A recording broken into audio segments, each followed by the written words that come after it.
Hey, this is Christian Roldan. And Jordan Morris from the Seattle Sounders Football Club. And you're listening to This is Nos Odietis. This episode of Nos Odietis is sponsored by Full Pull Wines, a Seattle-based wine retailer and proud sponsor of Nos Odietis since 2011. Full Pull was founded in 2009, is based in Seattle, and is owned and operated by longtime Sounders supporters. They offer the best boutique wines of the world to members of their mailing list, with special focus on their home, the Pacific Northwest. Here we go. Come on! Hey, O'Shan! Let's go! Save by Fry! The Seattle Sounders have done it! MLS Cup winners! Here comes Rangers through the middle to crown it for Seattle! And now they truly can start the celebrations. It's the Sounders MLS Cup. Nicola Dero leaves absolutely no doubt! The Sounders rule the region! Seattle Sounders is going good! They've scored! They've scored! Finally! This feels fucking awesome. This is a tiny dog. Is that what you young people call twerking? And Porter says, cheated! We want to win. This is the Seattle Sounders, bro.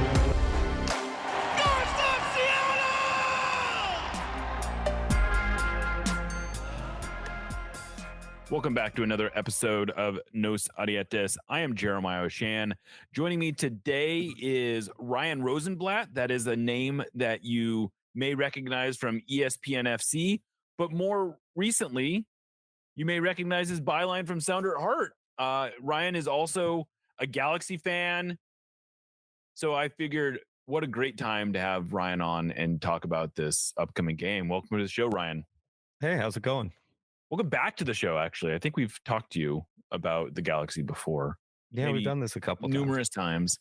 But yeah, so the Galaxy, every time I feel like I've talked to you about the Galaxy, it's always been what a shit show they are and how disgusted you are with the way the team is run and everything else. I'm guessing the emotions around the team are a little better these days. Yeah, so much better. It's really funny because there's real reason for optimism and like things are legitimately doing better. So that's great. But also, you know, when you talk to me or you talk to other Galaxy fans or you listen to the chants around Dignity Health Sports Park, so much of it is thank God we are past Chris Klein.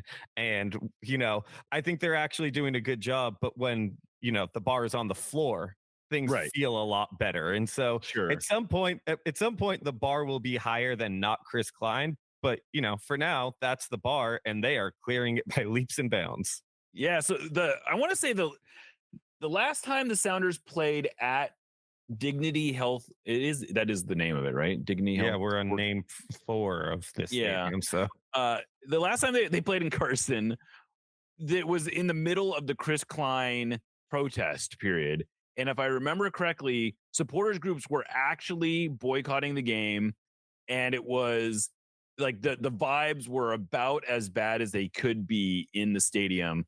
This was a game that you may remember the Sounders won 2-1 last year. It was early. It was almost probably close to almost exactly a year ago from today. But what is the vibe like in the stadium? Have you been to games?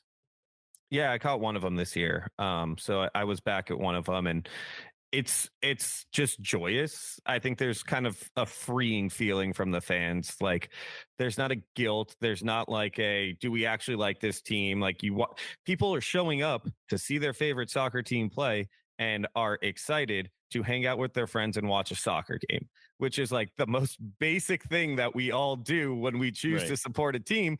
But for a while there, Galaxy fans didn't have that luxury.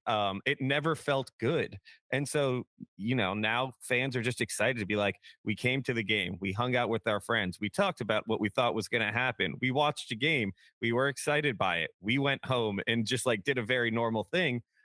And so kind of just that freeing aspect of we get to be a normal fan supporting a regular team is really, really freeing and really fun because, you know, that was gone for a while. So part of that was simply just getting rid of Chris Klein, who finally left the organization and was replaced by Will Kuntz, who I think he's been formally named the the CSO. Is that correct? Yeah, I think technically the title is general manager, but yeah, he's the guy in charge of the players who come in and the players who go out. Okay. So yeah, he's and it's not but it's not as simple as that. As much as that I'm sure is the first bar, but the second bar is important too. The Galaxy are fun right now. They are, I think, the top scoring team in the league. They've got 12 goals through 5 games. They just erased a 2-0 deficit to beat Kansas City on the road. This is a team that is playing high flying, kind of chaotic. They've also given up a ton of goals, but it's just a fun team to watch right now, which I imagine is a significant part of all of the vibe change too, right?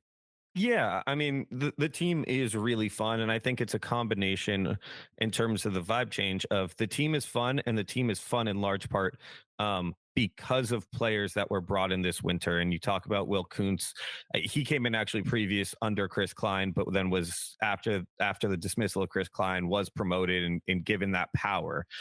So it feels like this is his team. He gets to kind of make up the roster now, and some of the first moves he made was bringing in Paintsill and it was bringing in Peck. And it was really adding those wingers that this team has lacked. And so doing that, I think really adds to it too, in that this is fun. And also I think it is somewhat reflective of that new direction and new leadership that fans have been killing for years. So you put that all together, it's a really exciting time to be a Galaxy fan, even if this team is still flawed. And I don't think you'd meet a single Galaxy fan who would say otherwise. Yeah, and Kuntz obviously had the ability to spend some real money. They spent something around $20 million on transfer fees alone on Joseph Paintsill and Gabriel Peck. Tell us a little bit about those players and why they were so expensive and what they're getting out of them.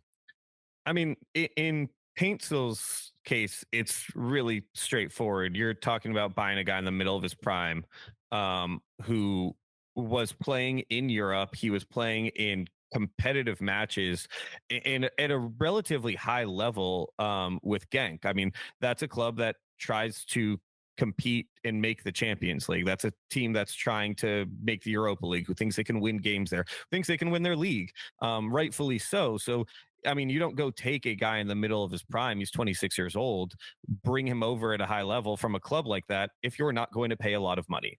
That's just how it goes. You have to pay a lot of money for players like that, and the Galaxy decided they were willing to. And I mean, that transfer saga was actually drawn out for a while because Genk was pretty unwilling to move off of their price for good reason. Why would you get rid of that guy at a cut rate deal? Why would you ever do that? And they weren't willing to. And eventually they worked out a deal. The Galaxy paid a lot of money and they were able to bring him in. And he's been really good. I would say in the first, 4 or 5 matches of this season, he's been as good as any attacking player in MLS. The pace that he brings out wide is one thing, but his movement is really clever. And you say the way that he will make that overlapping wide run, but then sometimes he'll bend it in. Sometimes he'll tuck in a little bit and play a quick 1-2 before he takes off. He's able to attack in a lot of different ways, and he's really tidy on the ball to the point that he doesn't just have to, get out in space. And yeah, you let him get in transition, good luck. But I mean, he's not a guy who can only run in transition. I think that's been really important because obviously the Galaxy have Ricky Puig, who is really good and can spray the ball around and will create things. But you got to be able to create that space, and you got to do something when he puts the ball on your foot. And I think that's kind of where he's shown he can really do that. And then Gabriel Peck on the flip side, that's a guy where you're betting on his potential to some degree. He's 23 years old. He comes over from Vasco da Gama, and he's considered to have a really, really high ceiling. That was the talk of him coming out of Brazil. And we haven't gotten to see a ton of him yet. Last week was his first start. He'd been coming off the bench, and you can see that the skill is there. And when you're looking at a Galaxy team that already had Puig in the middle, who is one of the most creative players in the league, and you have a guy in Dejan Joveljic who's playing at striker, and you pop him in the box, and he's going to be strong, and he's going to move around a lot, and he's kind of just going to be a little chaos agent, 12 yards in front of goal. what you need at that point are wingers who can be creative, whether that is being a goal scoring winger or getting up the byline and trying to find that cutback, run onto the ball that Puig plays onto him, that type of stuff. And so that was the big problem last year for the Galaxy is those wingers were just straight up bad. They had bad wingers. And not only does the personnel in Puig and Jovic lend themselves to good wingers, Greg Vanney's system's entirely dependent on good wingers. So that was the huge problem. Vanney's still playing that system. Puig and Jovic are there. Now you have one legitimately great proven winger we've seen through 5 games in Paintsville, and there's no reason to think that's going to change. A guy who looks very talented and hopefully with more minutes will show it in Peck. The Galaxy, I think legitimately you can make an argument, assuming Peck is who they think he is and who's shown glimpses of. That front four, I think you can make an easy argument, is as good as any front four in the league. Yeah, I think you could definitely make that argument. And Jovic is a player who a couple years we've always known that he could get into dangerous positions. He's been very good at generating at getting chances, but he's doing that at an alarming rate right now.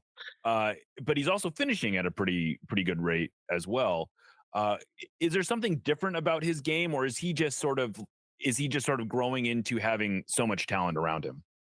I think it's a little bit of both. I think that having that talent around him makes his job easy. I mean, you plant him in front of goal, tell him to move around a lot, something he's always been good at. He'll hold off the defender. He's pretty good at being able to redirect shots towards goal that aren't always that easy. And his finishing isn't pristine by any means. Like, he's not a clinical finisher. But when you're able to get yourself so many chances and you're able to turn half chances into a 3/4 chance, for lack of a better phrasing, you do that enough times, you're going to find the back of the net, even if it doesn't always look so pretty. And I mean, there are some people who have criticized his finishing this season because he's had a couple sitters that he's missed or had saved. But who cares? You scored 5 goals, and he's doing that just kind of out of volume. And I think I between his ability and the players around him, I don't think that volume's going to change anytime soon. And I think that you're also just kind of seeing a lot. He's never lacked for confidence. He's never lacked for bravado. He's the first one who will tell you that he should be starting every game and he will score every game. But I do think he's also carrying himself a little bit differently now that Chicharito's not in the team, and he kind of knows going to every single week that he will be starting, as opposed to, I think I should be starting and probably am not. Yeah, just to put it into context, he's at 5.6 expected goals already. That is fully 2 goals better than anyone else in the league right now. And yes, he's got a penalty in there as well. But still, he's at 4.5 non-penalty XG.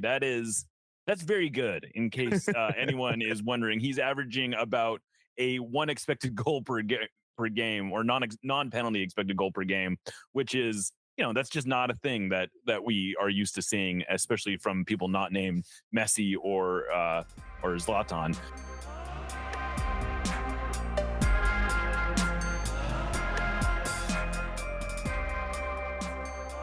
But this is not a perfect team by any stretch. They have also given up quite a few goals. And, one of the big signings their center back duo is at least is experienced, but is maybe a little long in the tooth. Is that fair to put it? Yeah, I mean, Caceres and Yoshida are definitely old. There's no really way around that. And I think that originally the Galaxy's plan was to hopefully more often than not use one of them alongside Jalen Neal. So you kind of get like the one older guy and the one younger guy. Right. Jalen Neal's been hurt, so that kind of blew up that plan.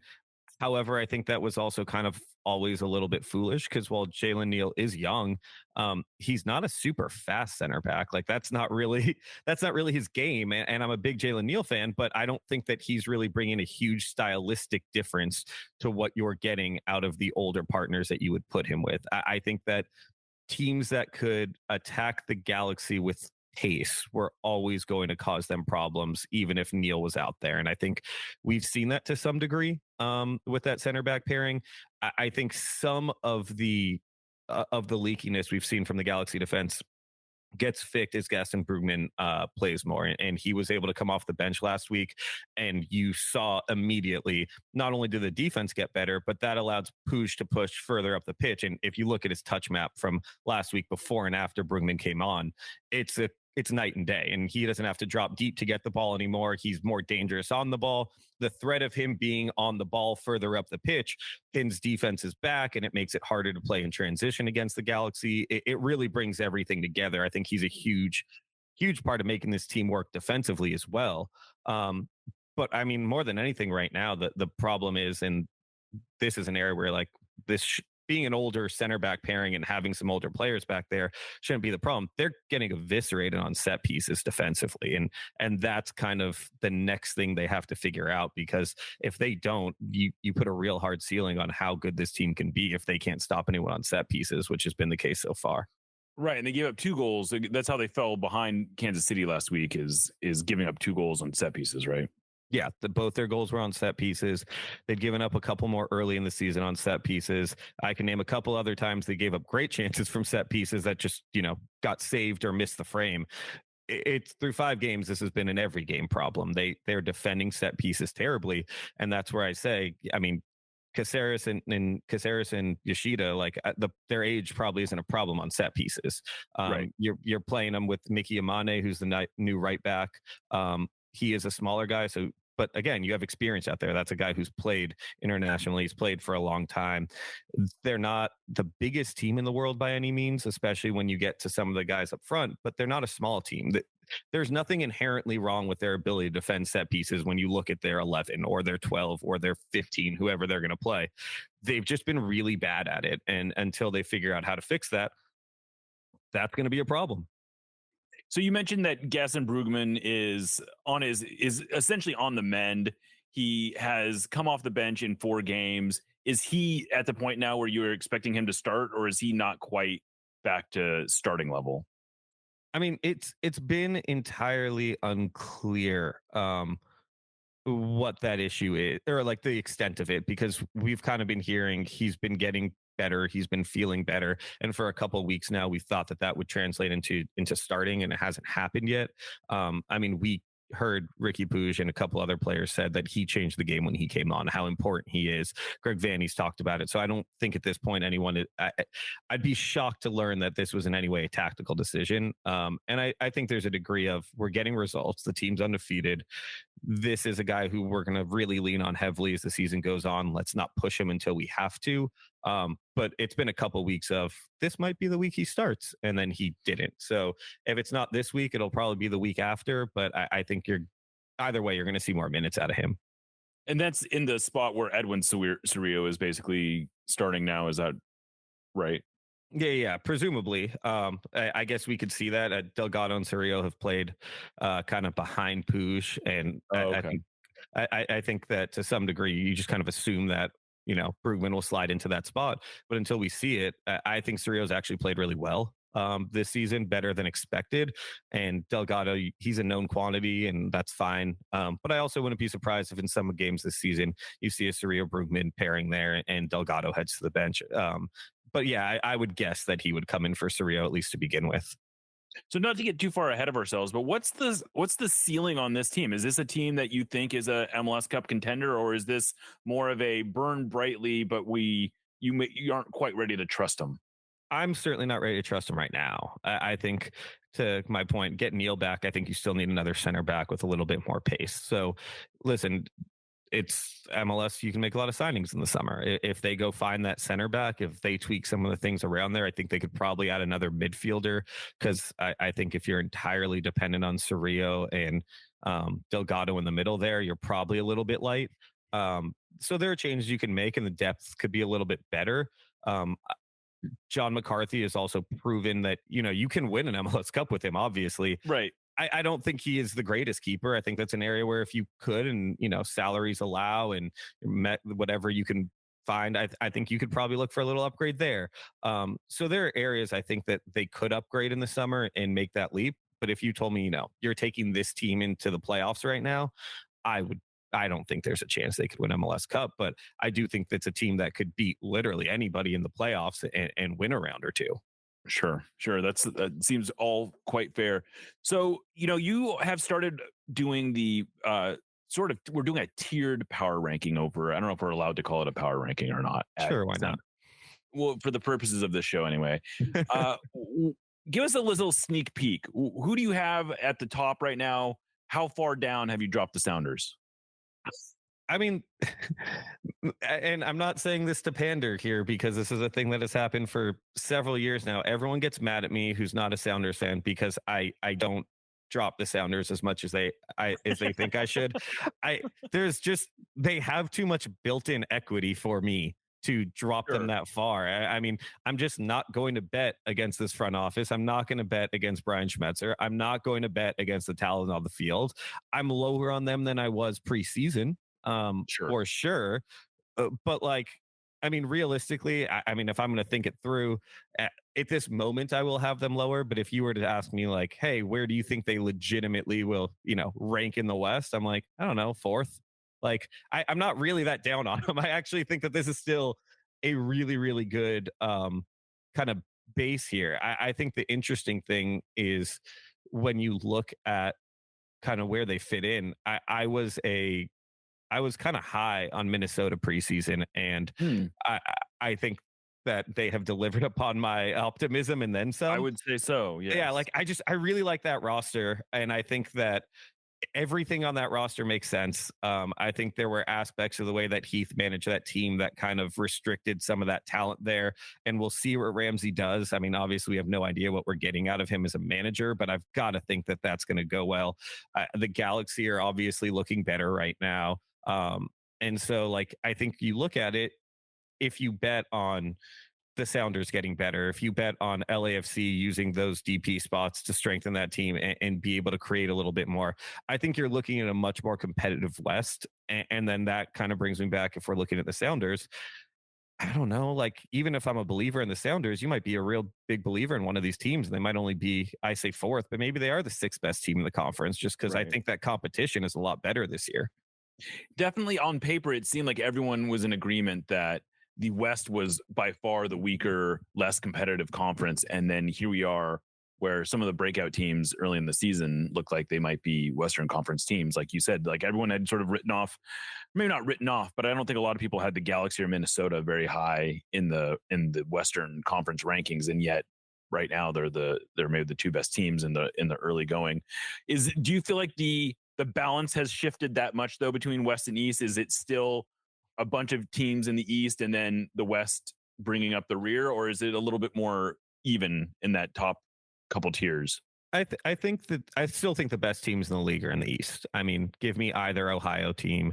I still am a big believer in Atlanta. Miami, as long as they can kind of keep something that resembles their first team out there, is obviously really good. But I think after that, you're hitting a really big gap to what kind of comes after that.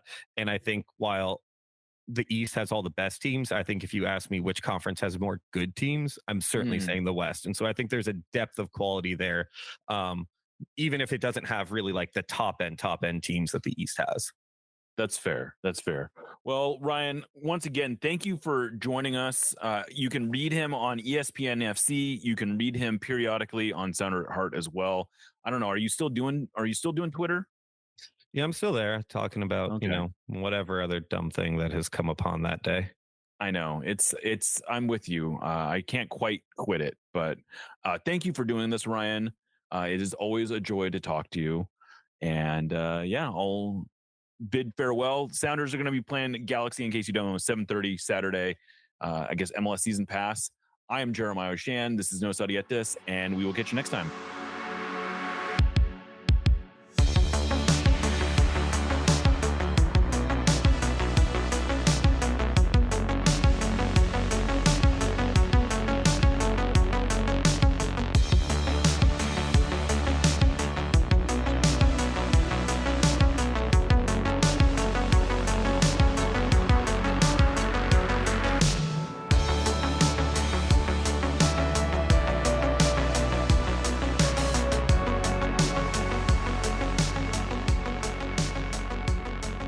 We love you. Let's win another one.